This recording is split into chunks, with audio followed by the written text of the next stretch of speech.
Hey, CrunkChocolate here.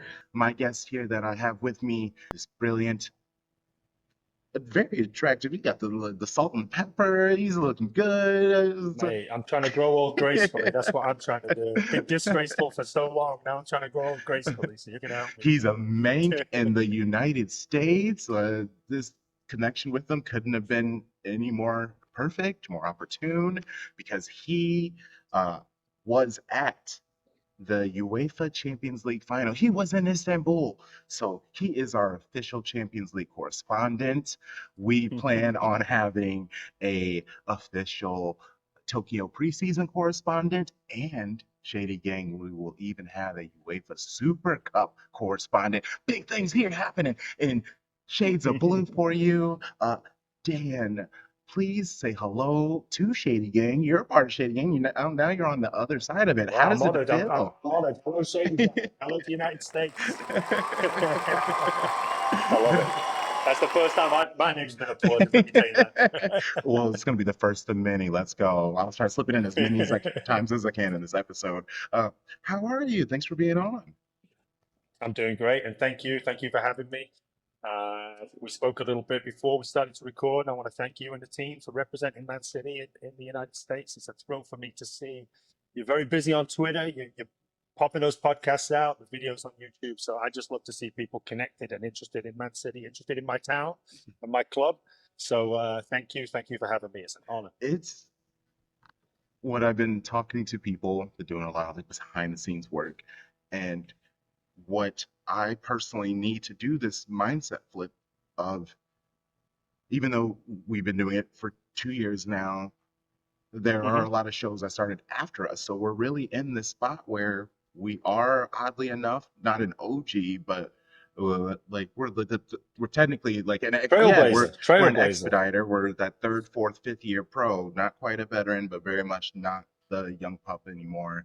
And we need Hmm. to act like that and move like that. So it's been an experience. I'm happy it's off season right now, so I can because I'm a Hmm. real big thinker. So I needed to like let it absorb. I hear you. Hey, there's so much. I mean, we're here because we love soccer, football. I don't know, I know you guys say football and football, so we're here because we like football. And you know, we'll get into it. But decompressing after the greatest season, it's nice that I don't feel I have to watch games just for a Mhm. short break because I need to decompress. It's everything's still sinking in. And it's just nice just to have a break because, uh, we've got the Women's World Cup coming Mhm. up. The season will be here again soon. And yeah, a bit of thinking space to reflect on what's been a wonderful year. Yes. So, Okay, well, let's start off with basically how it's happened because I mean we follow each other on Instagram and you just hmm reached out. You're like, hey, I actually am going to Istanbul, so if you do want to hmm talk, please like feel comfortable reaching out. And I like that never gets old. Is people reaching out, trying to help, wanting to, like hmm that, especially because you guys are listeners. So you're not content yeah. people, you're not in the knows or hmm whatever. So what you're doing is truly out of Yeah, the it's kindness of your organic. heart. It's Yeah. coming. Yeah. Yeah. Well, and it's coming from what you from what you're doing and what from you what Shady Gang is doing. Mm. So I find you guys from what you're doing, and then the conversation gets extended. So yeah, it's great. And like I said, my experience now being a Manchester City fan in the US is so different, and we can get into that. It's so different from my experience being a Man City fan in the UK. It's a lonely life. I'm in Jacksonville, Florida, and I mean, Man City could put a man on the moon and not talk about it in Jacksonville, Florida the next day. So it's whenever I meet people or whenever I encounter people, whether that's online or whether that's face to face or in a bar or whatever, and they show an interest, then I'm all about that. Because it's a lonely life trying to watch, and it's growing.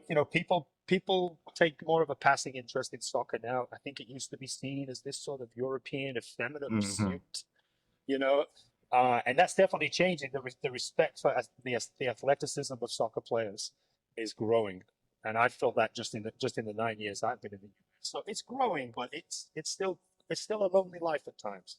Yeah. Watching, being a Man City fan in Jacksonville, especially. There's no Jacksonville here for let me tell you. And it's crazy hearing that because Jacksonville's not a small space, but also it's Florida and they do love their football. So, Come on. and I very similar here in Iowa. People kind of Yeah, yeah. treat football the very same way. They think of it, they're like, oh, you play soccer, ugh. Or they're just, Yeah, you didn't grow out of yeah, that? or they're like, you need to make Yeah. this, you need to make the field smaller to make the score higher. Like it's all just like really weird stuff, and half the reason I just turn All my, those asinine old uh-huh, arguments, you still get them churned out. I mean, what can we say? You either get it or you don't right? get it. I feel sorry for the people that You don't. know how it could be better? I'm like, this 300-old, 200-year Yeah, old sport? it's What are you like, talking about? yeah, it's been to market and people like it. Yes, right? It's been tested. It's been robustly Doesn't tested need in to a lot be of different adjusted. markets, and Yeah, it's doing okay. But they're getting there. right? Forgive them for they know not what they I do. know. And I try to, and I usually tell them, all right, you don't like it. Let's move on. There are other sports I can talk about, but if you sit here and you keep like being weird about Yeah, soccer, I'm gonna just start yeah. ignoring A you. And I've weird, had to do that to a few people. a weirdo free Yes, zone. A right? weirdo. You get a bit of, and it's weird for me because in the UK, and other parts of the world, but the UK especially, I've played a lot of soccer and I've played soccer in different countries. So I've tasted I keep saying soccer because I'm so used to it now. I can say football Welcome. so I've played football in different countries, and um, a lot of the football culture in the UK, especially, you know, 25 years ago and further back, it was rooted in toxic Hmm. masculinity. It was rooted in that whole feeling. And now over here, sometimes I get confronted with that same thing, but they're dismissive of, and I'm like, oh, if you were born in the UK, you would be the most hardcore football fan, and you would be one of those football fans that I would probably avoid in the UK, quite frankly. So it's funny to see that they that like it's the most sort of the most masculine presenting people in the UK are associated with football, and yet here it's seen as something quite different. But different folks, different Right. strokes, and they'll get it. They'll get it. Eventually. They'll get it. And when the World Cup comes around, they get it. Let me tell you, Oh, they get it when the World Cup comes around. yes. All of a sudden, there's a narrative that they can attach to, and they're in a little bit. So, And that's exactly what it is. It's the whole like nationalism and all the fun of it that way. And hmm that's the hook. I messed up and I tried to work with a local bar because I went in during a US match and it was packed and I was like, "Oh, Yeah. okay. Maybe they'll understand." And they sat and we had the chat and they were like, "Yeah, yeah, totally. Yeah, yeah." And then they Yeah. weren't helpful at all. And then when it didn't go, actually, it went fantastic. I got them $500, $300 tab sent Yeah. by Premier League in the USA. They had us posted on their Instagram. It was like a whole big cool thing. Obviously in the soccer, Oh, so you did it yeah, and properly. in, Yeah. in the football community on social media, like all people reaching out, the connections I did, I took all that, and showed it to the owner of the bar, and they were just like, okay. And then another bartender came in a little bit later because I was in there just working on some stuff, and the hmm bartender asked the person who was bartending the thing, and they go, "Oh yeah, how did that event go?" Because she didn't know who I was, and that guy just went, "It was okay." I was just like, "Oh my goodness!" One, they didn't Deflated. yeah, they didn't even push the event. I sent them 10 different graphics with captions. Even all you have to do is just post it properly, introduces and explains the matches, and either people who don't know hmm football would be interested by it, people who do know football would be like, okay, I need to be there. And I thought it was brilliant. They didn't share any of that stuff. And then when I asked them, they were very defensive. It's just very much this area type of stuff. Like whenever you try to Yeah. they have to do the questions. And if you try to question what they're doing because they're the big brand, I'm the one messing up. And it's just a lot. Yeah. It's just a lot. Yeah. Yeah, you get that. I can feel that. I mean, there are little pockets here. Yes. There's a couple of bars that have a very small Chelsea following and Arsenal following. And I mean minuscule, but fair play to Yeah, them. they got They've it. carved out Mm. a little 10-person niche in the bar. And I think those bars are owned or staffed by either Irish or some British people. So there's a bit more of a sympathetic ear to hosting Right. football. So it's possible, but yeah, this is a big and many varied country that you live in and you're from, and I see people in Minnesota, they're twin citizens. Hmm. That seems like it's popping the whole time. Right. So there are pockets around the Yes. country, and actually we'll get onto Istanbul, but I met I was on my own in Istanbul, but in the preamble, the sort of in quotation marks fan park, but we'll get into that. I saw two guys with a Tallahassee supporters Oh, branch nice. flag, so I went over and introduced myself to those guys, and apparently they've carved out a little regular meetup for City fans. That's a 5.5 hour drive Oof. for me, so I can't do No, that every not at weekend. all. But they exist, and it's nice to know they exist, and we followed each other on Twitter. So, there are Shout places. out to Tallahassee OSC. Yeah, let's talk about Istanbul and your time there. Hmm. How was Istanbul? How was the energy there? How was Hmm. the field? Was it more City fans than Inter fans? Yeah, yeah. Well, yeah. The feeling. I've been to Istanbul 2 times Okay. before, so I was broadly familiar with the city. So I knew what to expect from traffic and from heat, and I knew what the food was going to be like. I don't eat meat. I eat fish. I don't eat Mm, meat. So I knew there were going to be a few things that were difficult for me to navigate there from previous experience. And I arrived late. Well, late. I arrived around like late evening on the Friday, like 9 p.m. on the Friday before. And there was about a flight from London was half full of Man City fans, and that was my gauge. I was like, a flight from London has a significant number of City fans, then I know that City fans are going to travel because obviously they're going to fly from Manchester and the airports in the north of England. And at the gate, I think I sent you a video. yes, People were singing Man City songs. yes. It was a Man It City was so flight. cool. Okay, so I was like, oh, the signs are good. And we get into Istanbul, and I don't know if you've ever been to Istanbul, but there's always a huge, long, snaking line in this antiquated airport at Istanbul. And I knew from previous experience that it was going to be a long line, so I was prepared for that. And everybody was kind of quiet at that point. There was no rowdy behavior. People are just excited to be there. And then we hear this singing, and I thought, well, is that City fans? And I was like, no, that doesn't sound like City fans. I didn't recognize the cadence of the song. I didn't recognize it. And then this plane load of Italians, Inter fans, got off and they're joining the back of this line and they are so drunk. I mean, I've been to football games for years and years and years. And believe me, I've been drunk. I was drunk in Istanbul on that very Friday night later on.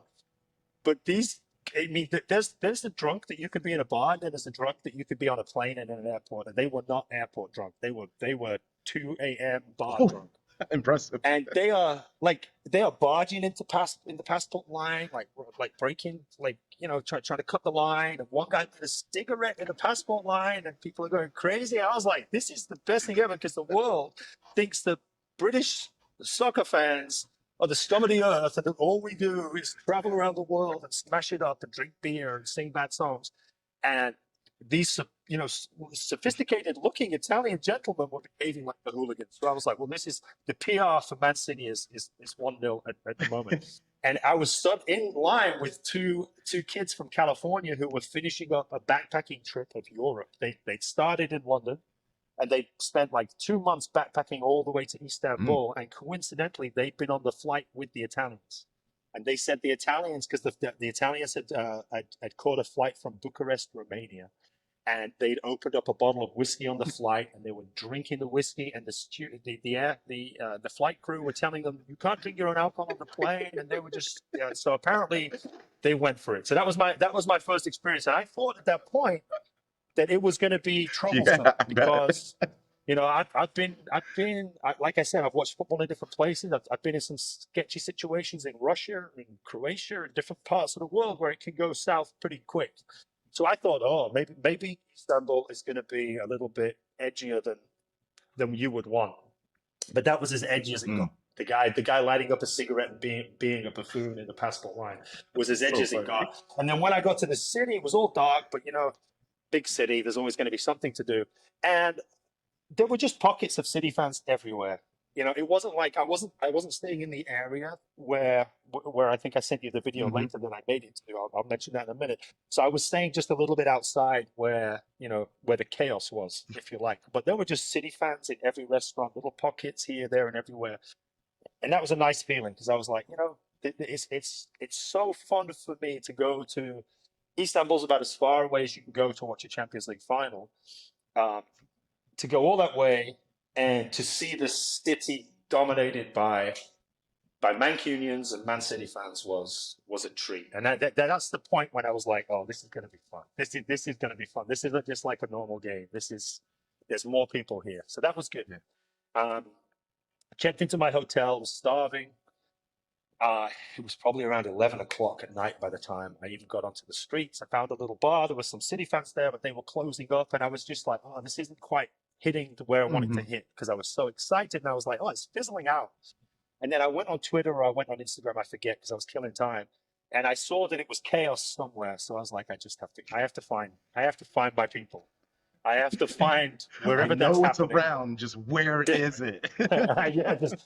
Yeah, so I saw on one of the videos there was I mean it's cheesy, but there was an Irish bar, and I was like, okay, I can find that. Found the Irish bar, jumped in a cab, and made my way to where the streets were sky blue. And It believe really me, was. there was about Yeah, 3 or 4 blocks where 4-story buildings. There's people hanging out windows. There's people on it was so tables, cool. and there was no edge. There was just people having fun. Obviously, we're all City fans, but I don't think if an Inter fan had walked through, it would have been a bad atmosphere because we were just in love with the occasion, in love with the moment. It's Champions League final, and yeah, drinks were had. Drinks were had. Man, and hold on. Drink. Oh, dang, I just had the question. I was like, let me write this down before I forget it, and then I forgot it. Oh well. So I've never been to Istanbul, and I've really I went to Houston for the preseason last summer, and that was my first experience, like how you said, where there were just pockets of City fans. I went to Hmm. because I also love food, so I'd just go to like a random taqueria or a barbecue place, Hmm. and there would be like 1 or 2 tables, and it would just be City people, or I'd be driving down the road, Yeah, and there'd just be like City people, and it'd just be fun because I yeah, just yeah, head out the window. What's up, City? City, yeah, City, yeah. City. It was my first chance to get all of that out of me because I've never been able to And it's experience it. emotional, Yeah. right? Oh, It's emotional. it's It's it, awful. it, it Yeah, it was a it's mess. It was my birthday. yeah. It was also my birthday too, so it was just like all the Oh, hold emotions. on. You've got a birthday coming up. When is it? Is it 2 days from now or Tomorrow, tomorrow? tomorrow. Yep. Tomorrow. Hmm. Yeah. Okay. Well, happy birthday in Thank you. advance. I've seen you posting the numbers of Yes. players in the countdown. I think Ruben was there a couple of days Yes. ago, Yes. so that's good. Yeah. No, it's a great experience to you know without getting too deep. We're all human, Hmm. and we all need to feel some kind of connection with other people, and we can find that in a whole bunch of different ways. And Man City is one way that we have that we can feel a part of something with other people. And Yes. where especially there's something that tickles me is when I'm in a location where I shouldn't be seeing Man City fans and I see them, and I'm like, this is great. Houston. I mean, I've been to Houston for work a long time ago, and yeah, that's one of those places where you wouldn't expect to see lots of people wearing Man City shirts and being part of that. So that would definitely fit into that category of Yeah. experience. It's a nice feeling. Yeah. And knowing you can just say hi to someone and they're going to be like, I know, "Hey, right? I like your kid. let's Yeah, talk." there's like you have that icebreaker initially. There's no Yeah. like weird after that. You don't even have to talk about each other. No. You don't have to ask each other's names. You can just talk about City for like 5 minutes and then be like, all right, bye. Yeah. Yeah. It's nice. It's nice. Yeah. Oh, okay. So did you eat while you were in Istanbul? I did eat a little bit. I didn't eat that night, and yeah. So I got to tick it up. So I didn't. Yeah, the restaurant that I got a beer from when I told you I was checking social media and I was getting itchy feet. I was like, I need to be part of the party here. You cannot come to Of Istanbul course. because again, I'm gonna go off in a million tangents I here, so love I it. I'm here apologize. for But it. I've been in Jacksonville for eight and a half, 9 years now, and from a distance, the UK and America can look very similar. We've got historical connections, we've got linguistic connections, we've got many, many cultural connections that overlap. But, the more you live in a place, the more you realize what's different Hmm. and what's the same. and the connection, the cultural connection to alcohol in Jacksonville, and I'm only speaking about Jacksonville here because I know it changes a lot in different parts of the country, but in this part of the country, the cultural connection to alcohol is very different to what it is in the Mm. UK. And so in the UK, I would go out drinking 3, 4 nights a week. There's always a game on TV. You always go for drinks with your colleagues at work, and it's quite a permissive culture in the UK. So people stay out and they drink. They drink till late with their work colleagues. And here, my work colleagues, and there was no there just wasn't that Yeah. scene. If there were work drinks, people are going home at 8:30. Everybody drives to the bar. So the people that are staying in the bar are the people that probably don't want to have a drink with anyway because they're going to drive home completely drunk. So the whole scene, I was like, well, how am I going to meet people? So my social life fell off a cliff when I moved to Mm. Jacksonville, and it hasn't really recovered, which is fine. I'm healthier now than I used to be. I spend a lot less money on pubs and whatever else. But what it did mean was that one of the major things that I wanted from Istanbul was to go and have a Mm. beer and sing some songs. Like I wanted the result. I wanted us to win the treble. I wanted us to win the Champions League. But literally, like the feeling of just being around people, having a drink, getting tipsy, and just being part of the atmosphere was what I wanted the most. Mm. Uh, so I get itchy feet in this bar. This bar was closed, so I told you I took a cab to where the action was, and where the action was.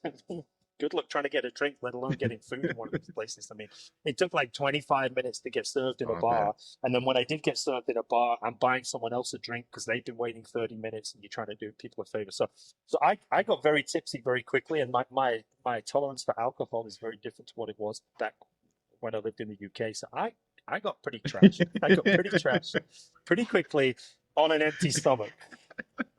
And so that had all kinds of implications for the following day. Because when I woke up the next day, I was not in Champions League final mood. I have to figure out a way to get on my feet and get out of this hotel. And I was so pleased that the kickoff time was so Yeah. late, because if that was a 3 p.m. kickoff, I'd have dragged myself there, but I don't know what it would have been like. So yeah, so I didn't eat that night, but I did eat. I mean, you know, Istanbul has all the same crap that anywhere else has. So if I eat fish, I'm not a total veggie, but yeah, it's all kebabs. It's all meat, Mhm. meat, meat in Turkey. So I had to, I had some stuff around the sides, but it wasn't. It was not a culinary tour.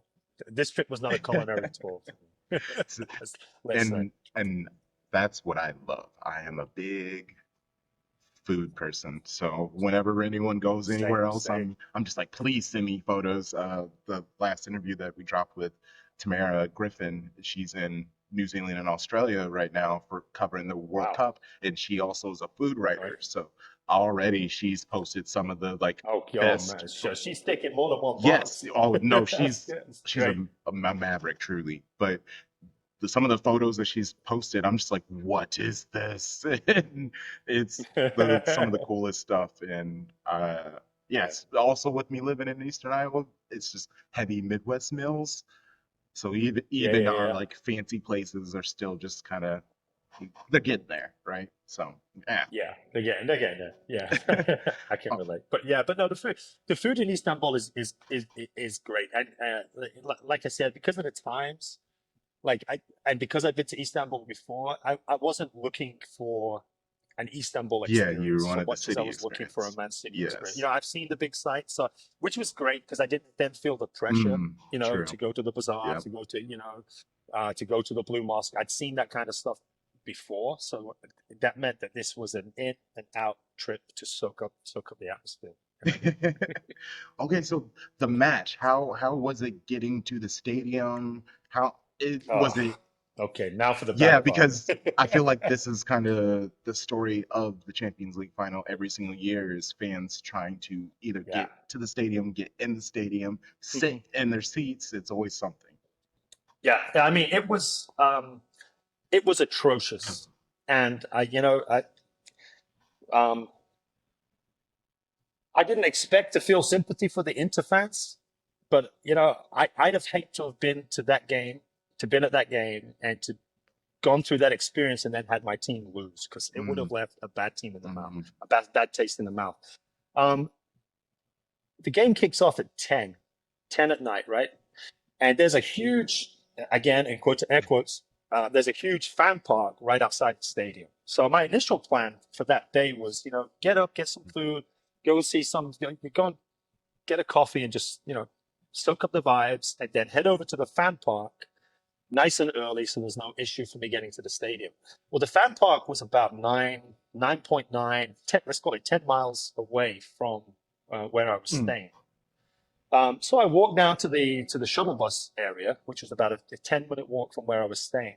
Lots of Man City fans. I'm starting to see lots of football fans because they're all walking to the coach pickup to the shuttle buses to go to the stadium. And I'm thinking, well, it's 10 miles. I know Istanbul. I know the traffic's bad in Istanbul. I mean, it's like LA. It's bumper to bumper. It takes you a long time to get anywhere. But I was like, it's a Champions League final, so they've obviously thought of that, right? Well, well, whether they thought of it or not, it didn't show in the Mhm. organization.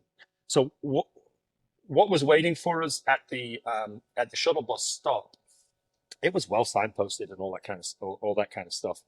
And there were lots of native English speakers there to give you good information. Unfortunately, the only information they had to give you was that it's going to take a hell of a long time to get to the stadium. So the kind of bus that was there for us was like a city bus. It wasn't like it was like a commandeered city bus. So it wasn't like a coach. So it had city bus seats and lots of standing room. And I was second to last person to get on the bus, so I'm Mhm. standing, right? That would have been fine because a nine 10 mile journey should take, even in traffic, you think in 30 Yeah. minutes. I mean, it's going to be fine. It took about 2 hours 20 minutes to get those 10 miles. And during that time, the heat was so intense, and I doubt I'm the only person that was feeling a little hungover from the night Yeah. before. The heat on that bus was intense.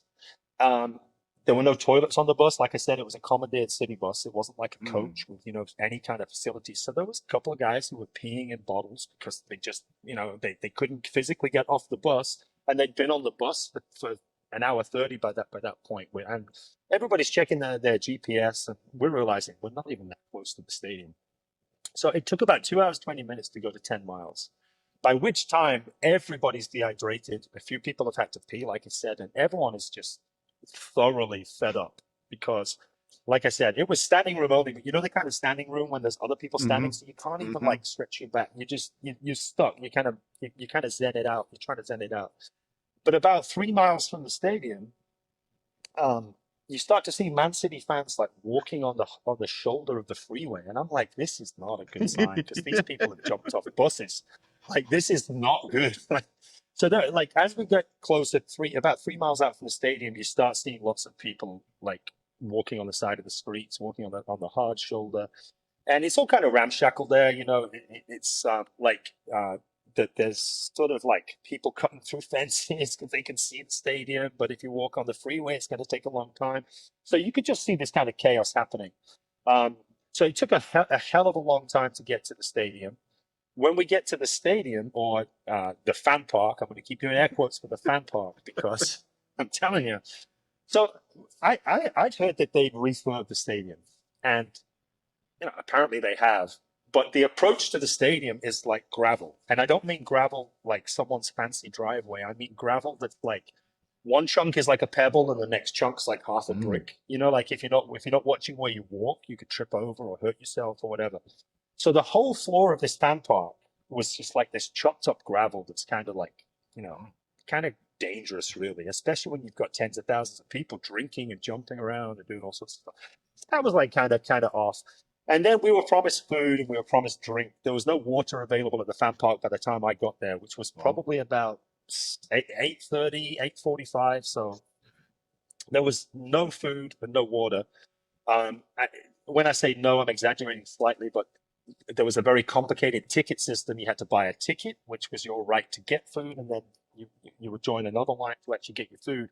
By the time I got to the front of the line, they had only potato chips, and the woman was desperately trying to find me a small disposable like plastic water thing because there was just no water anywhere, and it was tough. So that was all kind of poor. They had 20 toilets for 20,000 fans, oh, so you can imagine what the oh what the toilets were my like by the time I got there. Yeah. So the whole thing just looked like it was like Fire Festival. Do you know what I Yes. mean? It was like if Fire Festival did the fan park. it was like, I don't know what budget they had for that thing, but somebody got rich and the Man City fans didn't eat food, you know, and it was poor. It was poor. I did envisage this thing with stages and bounce houses and an atmosphere. It was it was like Oh, it was like the parking lot of a faded mall, and it had been dialed in. So that wasn't ideal. So at this point, I'm just desperate for hydration. I was literally like, it was tough. And then we start getting funneled towards the stadium. And don't get me wrong, I'm focusing on some of the negatives here because it's something I want to get across. But obviously, there's a great yeah. atmosphere. We're all on our way to the Champions League final. It's very exciting. I bumped into a couple of guys from the Tallahassee Supporters Club. Nice. They had the flag, and which was nice to connect with people from Florida. And there's lots of nice moments happening. Um, but it was chaotic and it looked like it had been done on the cheap. That's how it felt. Having been to World Cups and been to other events where they've nailed it, they did not nail it. And I thought after the debacle with last year's Yeah. final, them blaming the Liverpool fans, which historically is such a terrible thing to attribute blame to I Liverpool know. fans when they have been blamed for things which weren't their fault in the past. And I just thought, oh, we're lucky because last year's final was organized badly. They're going to do the one after this might be terrible, but they're not going to drop the ball on this one. So I was disappointed with the organization getting up to the Mm. stadium. Then there was a whole mess. It was about 45 minutes of being kind of kettled, and it didn't seem like they had any kind of like traffic pattern worked out. Often groups of fans are walking in different directions around very narrow bottlenecks, so it just took forever to get anywhere. And people were getting a little bit grumpy by the time we got in the stadium. Yeah. Oof. So I mean, good on you for putting up. I mean, obviously, nothing's going to stop you from getting into that match and seeing it all. And I know that's part of UEFA's actions that they know they can cut these corners because they know yeah, nothing is going to stop they these. know they Yeah, can. Yeah, nothing's going to stop these yeah, people. And every year they can just keep saying oops. And these it's stuff like this that frustrates me about when they complain about paying players and stuff like that. And it's like people are, don't you know they're charities?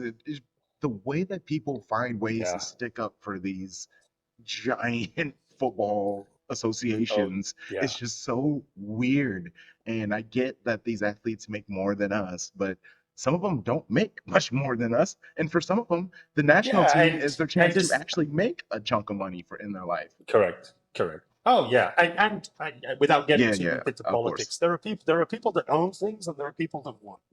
And soccer players, football players, sports players are still employees. They don't control the direction of these organizations.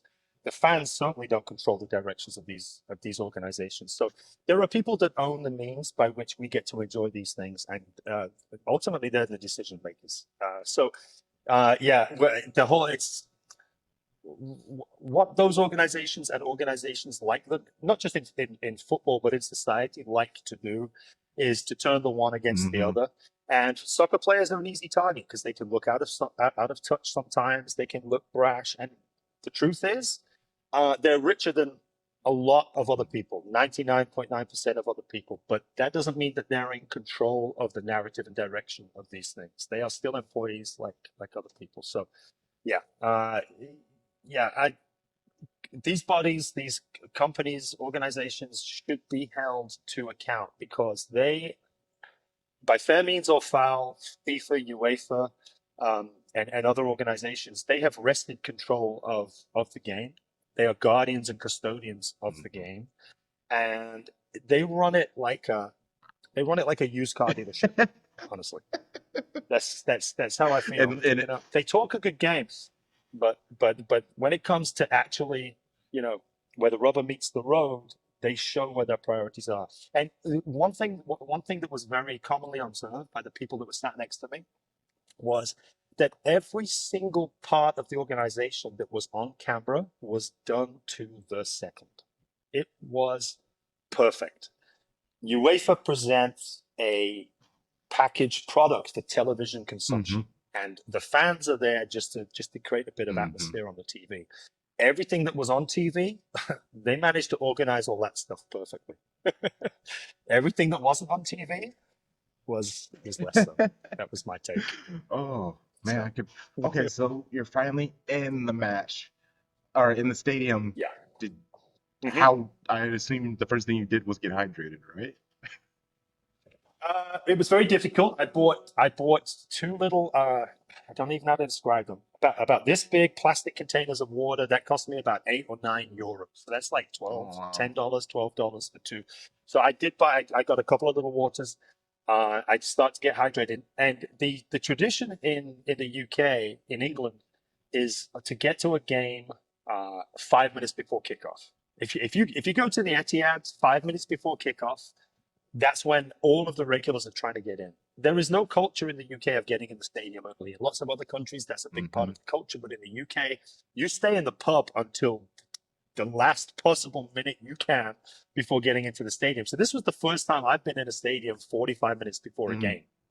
So it was nice just to see it, see the atmosphere, the Interfans. So as I'm looking at the stadium, I'm obviously in the city, and I was at the end where the goal was. And to my right were the Inter fans, and they've got their tifosi, they've got their flags, and they're creating a great atmosphere. So it was fun to see all that. Nobody was particularly interested in the music. I can't remember. I still can't remember who played because we were in the dark. There were no programs. There was no list of what was Mm. happening. So we're trying to figure out who was on the stage based on like a bird's eye view. So nobody was particularly interested in that, but the atmosphere was building. You could feel the nerves. I mean, people were. Man City fans have a very sardonic sense of humor. We're a pretty morose bunch. Years of being the junior partner in Yeah. a two team city, and so Man City fans are quite blasé about things. Like so what if it goes wrong? But this is the Champions League final, and people were definitely getting nervous. So that was fun to see. Yeah. The idea of mm, that's why the culture is different here. There's like tailgating. You can Yeah. get to a match most places 2 hours before, and they start Hmm. serving drinks, and that Yeah. is something that I'm used to. Our local hockey team, they have $2 beer nights. Like, the Mm. whole thing is to Yeah. like Yeah. rage and drink, and because of things Yeah. that have happened in the past, they've decided to not do the drinking in stadiums, and I get that, but I couldn't imagine Hmm. slowly sobering up throughout a match. That just sounds awful. Obviously, unless City would play a very fun style. Usually, we don't have too many. At at the end of the season, it was a lot of like 1-0 wins and stuff like that. But Hmm. usually, it was a fun playing pace. But I couldn't imagine sobering up and say your team this season is going to be like Luton Town or uh, Yeah. teams like that, where it's just a lot of defense or they're going to be losing a lot. I just couldn't Hmm. imagine being like pissed drunk and slowly sobering up Yeah. and feeling worse and worse while your Yeah. team is doing worse and Yeah. worse. It just sounds Yeah. awful. Yeah. And yeah, yeah. I mean, once the game kicked off, I don't know how it read at home, um, but we nobody said it, but everybody was thinking this is the season when we are just gonna roll Hmm. through. Like we're gonna walk over these into we're like in all my years of watching football, let alone watching City, what we did to Real Madrid in the first half of that game was like it was like why are you hitting yourself? Why are you hitting yourself? It was unbelievable. And this is Real Madrid. This is like Darth Vader and the stormtroopers cleaning your shoes. This is Real Madrid, and we treated them like they were a recreational team. And I just thought, I never want to be arrogant, and I always get a little nervous before games, but I, I just thought, well, Inter just aren't what Real Yeah. Madrid are, and we delivered. We delivered under pressure, and we didn't squeak through. We showed Europe what we're about. We showed the world what Man City can be like when it's going for us. It's one of the first times that we've done that conclusively in Europe. So I just thought, well, Inter is gonna it's gonna be a great game, but Man City and Man City, and like this is what we're here to do. But then the game started. And then the game started, and everybody's just like, "Oh, this can't be happening again. This cannot be happening again." Nothing was flowing. Passes weren't going to feet. People were getting caught in possession. Inter looked like the best team in Europe, certainly the best team that we'd faced in Europe. So when the game started, it was people didn't want to say it, but we're just like, oh, please don't do this, City. Please don't do this. We've had heartbreak. I mean, throughout our Yes. history, we've had heartbreak, and we've had recent history of heartbreak in Europe. Yes. Last season was particularly difficult. And I was just like, this can't be happening. So at that point, it was like clinging on with your fingernails on the edge of a ledge. I'm just like, I don't care how we win this At game. all. I just want to win because I know, because I give it the big one to my friends. I mean, I lived in London for 10 years before I moved to the US. I was surrounded by Chelsea, West Mhm. Ham, Arsenal, Spurs. Don't get me started about Spurs Yeah. fans. So when City started to get good, I gave it I gave it large, as they would say. And I was thinking, if we lose this game, the number of text messages Oh I'm yeah, it's going gonna to be get from dreadful. Arsenal Hmm. fans and Chelsea fans, I was just, so you start thinking all of those things. The game just didn't click. Nothing seemed to be working for us. And I've seen games in the last 5 years with City where on our day, we are the best team you've ever seen. And then on next week, we could play Brentford, we could play anyone. And when it doesn't click, we've had that feeling with City where you're just knocking on a locked Hmm. door. And for some reason, if you watch City a lot, you start to notice these little patterns where you're like, this is one of those days when we are not going to do this thing. So we're suppressing all those thoughts because we've seen that side of City before, where unfathomably things just don't happen. And that's how it felt. See, then you start reading, like we're reading body language. Everybody is looking at Pep because Pep is our Hmm. leader. Pep is, like I say, they cannot build a statue big enough for At that man all. in Yeah. Manchester. And so we're just looking at Pep, and Pep looks stressed. He gets these, like those things outside car dealerships where Yes. the arms, those floating things. Pep's arms are giving it this, and he's doing all this. He's on his knees. He looks like he's saying Hail Marys, and everybody's just like, oh, something's wrong. Something's wrong. Something's just not quite right with how things are working. It felt like Chelsea in Portugal a couple of years ago. It was like, oh, this might not be our day. And then it got even worse. We thought we were doing badly, and we see Kevin shoulders sloping, and we're just like, oh, that's it. So Well, I remember thinking in my head, at least we have our excuse yeah, now. so you didn't see, because I believe it. What was it? Him with Modric. There are a few things, and he also like slipped, and it was after the slip, I believe. Yeah, That was when it was yeah. bad. Before we even, I forgot to ask, how was the energy when the Champions League anthem played? Because Pep did ask people to not boo. Boo, Was there a lot of booing? Because you couldn't boo. hear on the television. There was booing, but they pulled a very clever trick. Okay, so they played it a little bit through the speakers at one point, and all the City fans booed, and we start doing the Poznan, Yes. turn our Yep. back and all this kind of stuff. But then there was, and UEFA just like UEFA don't like City. I mean, that's a fact. Exactly. Exactly. We're the nouveau riche. We're the lottery winners that have elbowed our way to the big table, and they don't like that, and they know that we know that as well. So I think they pulled out a guy on a piano or something to play the Champions League anthem. There was a live music version of the Champions League anthem, and that split the crowd because people didn't want to boo just a dude doing his They thing. knew they were gonna be respectful. So there was kind of like, yeah, because it's a dude. Like I don't know who the dude was, but this might be his moment. He's got a family, he's got kids, he's got a grandma. So you don't want to shit all over that guy's day, but at the same time, this is UEFA. So it was kind of like it was a half-hearted like, oh, you've got us a little bit. So no, there was no détente with the feeling towards UEFA. No, no, no way. And even when the feeling between City and UEFA has chilled, that will be a running joke for City Oh, fans for the rest yes, of for this year. sure. We could win the Champions League 3 times in a row, and we will boo the Hmm. Champions League music, and more power to it. I like these weird things that become traditions. This is people often criticize Man City because it's the only thing they can criticize us for these Truly. days, which is, oh, you don't have history, which is such an abstract. I mean, you know, I have Arsenal fans telling me that we don't have history. We were formed before you. We won our first trophy 30 years before you. Do you mean that you won more trophies over that time? If that's what history is, then you are misunderstanding what football is about. But anyway, you know, yeah, so they hit us with that. But this is how those quirky little things grow. You Hmm. know, you have to be in the Champions League for 10 years to develop a relationship with it. I remember going to games early in the Champions League, and it was a mixture of just awe and Yes. amazement that we were finally in the Yes. Champions League. Yes. And then it was also like, you know, so it's an evolving relationship with the competition. But let me say this. Uh, there is no Man City fan that I know that is not acutely aware of the prestige that the Champions League Yes. holds. And every other fan in the world, wants to see their captain lift the big cup.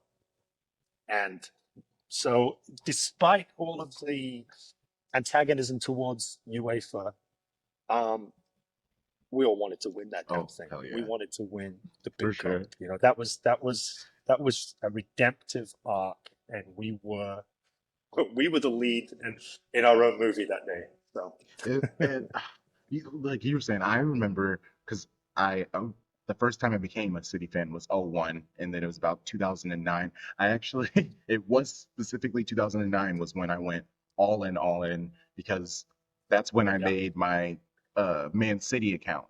I was going through it and I was okay. updating everything, and it had my favorite player.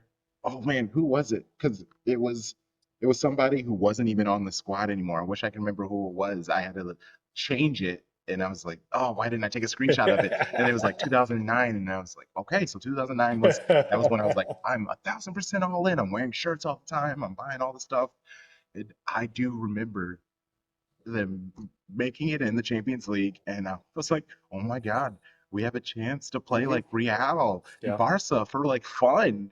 yeah. That's it. Just to be in the Seeing our names conversation, right and next to the, those and people, it was so cool. yeah, yeah, I'm very fortunate. I used to work with a guy in London called Rafa, and he is a Real Madrid season ticket holder. His family have had a Real Madrid season ticket for as long as Mm. generations. And when we played, we got drawn against Real Madrid for the first time in the Champions League. And he texted me and he's like, "Hey, if you want to come, you got a ticket. It'll be in with the Madrid fans, but you can sit in my father's season ticket." And so I'm lucky enough to have seen City play in the Bernabeu, Wow. and just to hear, because I wasn't sat near the City fans, but just to hear the City chants in that stadium was like a religious experience for me. I was like, well, there's nothing that anyone can do to take this from Mhm. me. We were here, Real Madrid played us, and they played us as equals. And it's only got better since then. But I'll always hold on to what it means just to have gone from NPC team to playing with the big dogs. So everybody wanted to win. Everybody wanted to win. The UEFA thing is it's a bit of pantomime. Mhm. You know, we don't like UEFA, but it doesn't. You know, it didn't stop 150,000 Mancunians turning up in Istanbul and getting drunk. So. Gosh. So the goal was it as was it limbs flying in the stadium as it was? Oh, it's limbs flying. Oh Yeah, my it was limbs gosh. flying. I was surrounded. So the two people sat next to me. There was a young guy next to me here, and an old guy. And the old guy's probably mid 60s, late 60s. The young guy was probably mid 20s. I'm mid 40s. So we had the full 25, 45, 65. Um, and I got to know those guys. The guy here was a big guy, and there was no seat. We didn't even speak about the seats, but there was no space in those tiny seats, and we'd all paid 500, 600 euros for a ticket. So you got to know because there was man spread in there, and then I, we got to know each other. So we were chatting because we were killing time, and yeah, it's a classic scenario of there's people two rows down that you're high fiving and hugging that you don't speak to for the entire rest of the game. You know, it's one of those moments. It was limbs, it was chaos, but like I said, it was it was relief. It was relief, and then you never. It's you're never so nervous and as when you're how do I express this? As when you're holding something valuable. And a 1-0 win, a 1-0 lead in the Champions League final was something precious. So if the nerves were severe at 1-0, somehow the nerves were greater at 0-0. Somehow the nerves were greater at 1-0 because now we have something to lose. And at 1-0, you're thinking, this is it. This is it. We're going to do it. And then every time we lost possession, every time Inter got the ball in our half, those nerves returned. But yeah, it was limbs. It was great. I was quite elevated, so I could see behind the goal and just see the chaos. Yeah, I mean, that is the transcendent moment in all football games, except 0-0s. But a goal is something that exists so in the moment and so outside of all. So for that 30-second ridiculous celebration, the hangover, the poor organization, all of that crap went out of the window. It's a City goal, and that was a great moment. And I've seen some good ones, but that was a big one. Uh, how long the match happens, everybody lifts. When did you get out of the stadium? Uh, so I left the state. Because of the journey getting to the ground, I didn't stay in the stadium a huge amount of time. You see, I saw them pick up the trophy and they start to wander around. But after they sort of come near our area, they were going to do a whole big loop, and I'm not there for autographs and that kind of stuff. And like the game finished after midnight, pretty much by the time all that stuff was done. So about half of the stadium start to leave at that point, and then some people want to cling on and see if they can see the players close up and that kind of stuff. So I get back to the shuttle buses or the shuttle bus pickup, and there were 2 shuttle buses for the entire Man City half of the stadium. And they filled up and they left, and there's a guy out there telling people, we don't know where the buses are, we can't get them in. The guy says to us, traffic in Istanbul is a problem. I said to him, I don't live in Istanbul, and I know the traffic in Istanbul is a problem. Like, you mean, like, what do you do? So it was even more chaotic leaving than it was in the stadium. Wow. I jumped in a cab that was in the parking lot. They had an empty front seat. I knocked on the window. I saw it was some City fans. I said, guys, I can't get out. Do you mind if I jump in with you and we'll share the cab fare? And they're like, yeah, no problem. Lots of people were doing that, but we were still sat there for an hour before we left the parking lot. Then, so I got back to town around 2:15 in the morning. Oof. Back to the center of Istanbul. Yeah. Wow. Okay, so it still hits me that City won the treble. You were there. You had the full experience. So how are you feeling about the treble of it all? Yeah, so I saw I think it was a Twitter thread not long after the game, and someone said that everything that you've done, and I'll let you work out who the you is, everything that you've done, we've now done, but better. And the only thing that a certain half of Manchester had over us was the treble. And they had that thing over us, not just because they'd done it and we hadn't, but because trebles just don't come around. Trebles, when I was young, I sound like an old fart now, but when I was young, winning the double was like, how many teams have won the double? And I think it was, like Manchester United, Arsenal have won the double and a few others. But the double was considered, if you win the league and the FA Cup in the same season, you that was it. That was an elite team for the rest of the time. And I'm like, Man City win the double for, that's not even that big a deal these days. But the treble was like the holy of holies. And I remember what it was like in Manchester when Manchester United won the treble. I remember what it meant to all of my friends are Reds. I remember what it meant to those guys. I remember what it meant to the city to be like looked upon, to have all the eyes of the world on your town is a fun feeling. And to have that happen once before, and for that moment to indelibly be associated with Manchester United was bittersweet, because it's like, I want my city to be prominent. I love Manchester. So all the world is looking at Manchester, and they're looking at Manchester because of Manchester United. So all of these things are going through my head. In the moment that we won, I'm not thinking treble, but the treble is like that it's like the glass of the bottle of wine that you open after the meal. Yes. You know, every sip tastes Mm, sweeter. And every time I think about it, I get more comfortable in the chair because it's a slow burn. The treble is a slow burn. The magnitude of what a treble is a slow burn. You know, there's a relatively small number of teams in Europe who've won their version of the treble. There are only two cities in Europe who have a team from the same city both to win the Champions League, Milan and Manchester. Um, and all of these things, all of these things which turn concrete that which we have all experienced, which is that Manchester City have turned into an elite yeah. team. Right now, they're the leader of the elite. The treble puts it down in paper. Like people in 50 years, 100 years will look down and see that Man City won the treble, and they will know just from that fact alone that was a real Mm. deal team. So it's a lot of things. It's emotional. It's redemptive. Every night for years, I would go out drinking with my friends in Manchester, and once the beer starts flowing, the city chants will come out. And back then, Man City were in the second tier, the third tier, not winning anything. They hadn't won a trophy for 44 years. The songs come out, and it's like McFly in Back to the Future. It's like getting slapped on the back of the head over and over and over.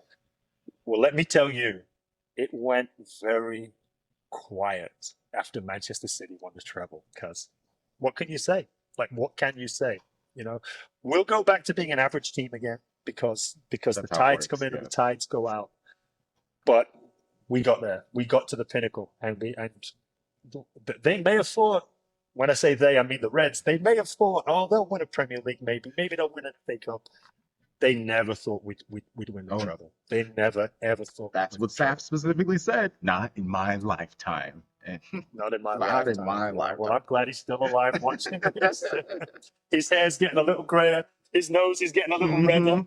It was very nice to see, well, City to beat United, and then having Ferguson there and having to shake Pep's hand. And I watched Yeah, that yeah. report. It was Hmm. Ferguson embraced Pep. So I don't know what he said. Was he's like, great job? Or he was just like, I still hate you. I do. And then Yeah. backs up. I think we don't want to talk about United the whole time, but I think Alex Ferguson um, game recognizes Yeah. game. Do you know Mhm. what I mean? And I think when he looks at someone like Pep, and remember, Pep has undressed Manchester United in the Champions League Yeah. final. So Fergie knows what Pep is. Fergie sees a kindred spirit in there somewhere. So I think Ferguson's feelings and United's feelings are in one place. But anybody being objective, looking at Pep and looking at what Pep has achieved, the way he's achieved it, you'd have to you'd have to be blind and irrational to not recognize what has happened from a footballing perspective at Let's least. go. So I think he gets it. But it hurts him. It Oh, hurts of him. course. That's One more thing before we get you out of here. We're very appreciative. Mhm. You basically explained how your family, Mhm. your genetics, let's just say that is it's the lucky, you could say it has been almost an elixir of life for Manchester City and our trophies. Yeah, I don't want to take credit for it, but I will. And I'll give it to you, Yeah. totally. So I have two daughters. I've got a 12-year-old Evelina, and I've got a 1-year-old Ivy Clementine.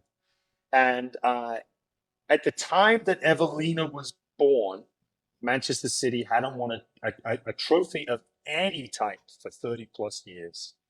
And they hadn't won the Premier League for 44 years. And the very year after she was born, Aguero scores the Aguero goal to make us champions. So my first daughter was born to Manchester City being champions of England. So she has never known anything other than Manchester City being the best team in England or one of the best teams in England. 12 years later, don't ask me how I had kids 12 years apart. That's a separate Yeah, podcast that we we don't need need to we go need there right now. we need yeah, we need a real deep dive for that one. But my second daughter, Ivy Clementine, who's, by the way, her fifth word was city. Let's go. Okay. Her fifth word was city because we sing a song to her and the last word is city and she got it real soon. So now whenever she sees football on the TV, if she sees the green of the pitch, she says city, city. So anyway, that's the side. Love it. So the first game that Ivy Clementine saw, and it was on TV because we live here in Jacksonville, Florida. But the first soccer game, the first Manchester City football game that she saw was Manchester City against Aston Villa when Gundy scored the 2 goals to bring us back into that game, to win that game, and to win the title last year. So she was born not to Manchester City winning their first title, but to Manchester City coming back from two goals down to win a title. And then what happens the very next year? Manchester City win the treble. So that is like exponential growth. My first kid, we get our first trophy, first title in 44 years. My second baby, we win the treble. My wife wants another baby, and I'm thinking of contacting the club and saying, if you can help with diapers, if you can help with hospital fees, we might just pop out another baby, and who knows? I mean, Man City might win the Super Bowl when I have a third kid. Who knows? Let's go. Just gonna cross over into other sports. We're feeling ourselves that much. Like, yeah, who knows? They're gonna win it all. So if I keep having kids, like I say, I'm not taking direct. I'm not taking all the credit, but it's a coincidence. Coincidence? Maybe, maybe not. I don't know. We'll let you decide, Shady Gang. Well, again. By the way, can I show you Oh, something? please. Because I didn't get a chance yet. And because I don't have anyone to show this to over here, this is a labor of love that my wife did for me. And it took her about 6 or 7 months. I don't know if you can see this on the camera, right? Oh, snaps. But my wife sewed every stitch by hand on this thing for my birthday. Whoa. How good is that? It's one of a kind. She said it took her so long that she'll never do another one. But nothing on that is machine. Oh, no, that looks She made that for me by hand. How good is that? So I want her to get some credit somewhere, sometime from somebody because she did this beautiful thing for me, and it's a treasure that I'll take, to the grave. I mean, this is not something you can buy. This is a labor of love. Oh, And brilliant. isn't that No, beautiful? trust me. I wanted I'm gonna clip you it up. to see that because I thought Don't you'd worry, like I'm gonna clip it up. It'll be shared. So you it. can show her So and be I like, wanted to look, see babe. But I want to thank you, and I want to thank what you do. I want to thank you for being such a positive um, ambassador for Man City fandom in the United States.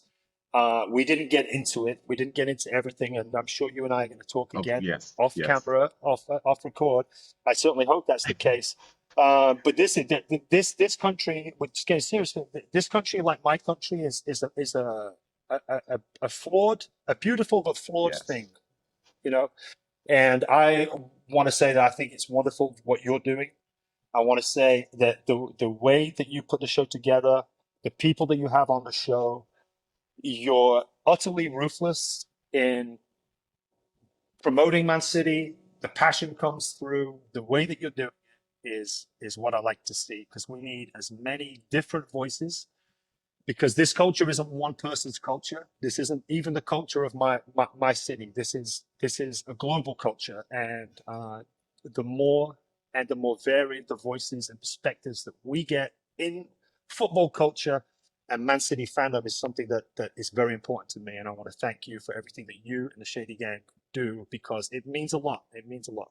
I mean, honestly, these words mean a lot, and that in the beginning of the episode when I was saying we need to change our mindset to that. And really what made that was I was talking with someone about me in Houston, and people were like, "You should have did more with that for the show," and I legitimately was just happy to be there. And even though we have been very vocal and doing the things that we were doing, to me, I still feel like we're very early on. We're not even doing that much.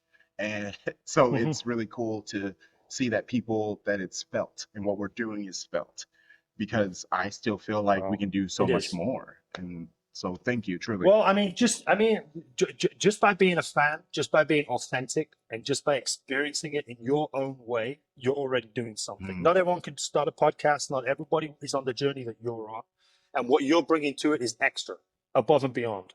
But there's lots of people out there that are into football. They're into Man City. They might be into other teams, whatever. And they need to know that football is a place for them. mhm, And I think that's very important to me. When I was young, growing up, football was not a place for everybody.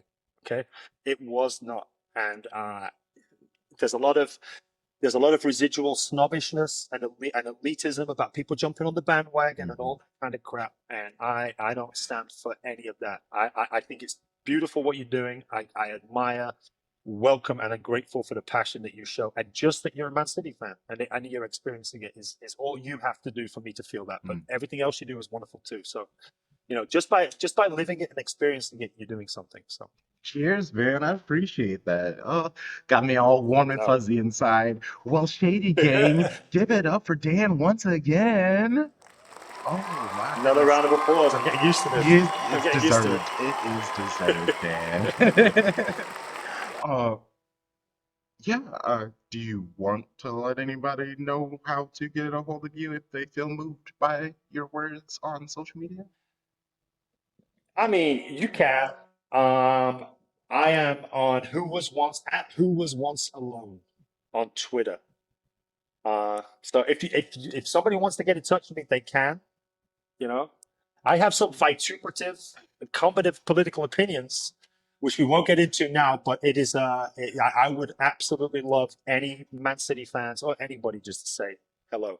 I'm starved of conversation. Like I said, I left the UK and I left most of my friends behind, and I don't get football chat or really after working from home for 2 years, I don't get a whole lot of other chat. So anybody who wants to say hello, I'm up for the conversation for sure. Hey, all right, and y'all know how to get a hold of me. You know the vibes. Shady You're Gang. famous. You're famous. Shady Gang. I'm not. Shady Gang.